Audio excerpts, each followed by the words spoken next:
తమ్మిలేరు వరద నీటితో ఉరకలేస్తుంది. ఏలూరు చుట్టూ భారీగా వరద నీరు పారుతోంది.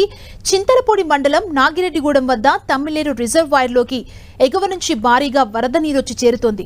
ప్రాజెక్టు ఇన్ఫ్లో 3730 అడుగులు కాగా అవుట్ఫ్లో 4000 క్యూసెక్కులుగా ఉంది. రిజర్వాయర్ పూర్తిస్థాయి నీటిమట్టం 355 అడుగులు కాగా ప్రస్తుత నీటిమట్టం 378 అడుగులుగా ఉంది. గోనెలవాగులో నీటిమట్టం 347 అడుగులుగా ఉంది. తమ్మిలేరు పూర్తి స్థాయి నీటి సామర్థ్యం 3 టీఎంసీలు కాగా ప్రస్తుత నీటి సామర్థ్యం 1.822 టీఎంసీలుగా ఉంది.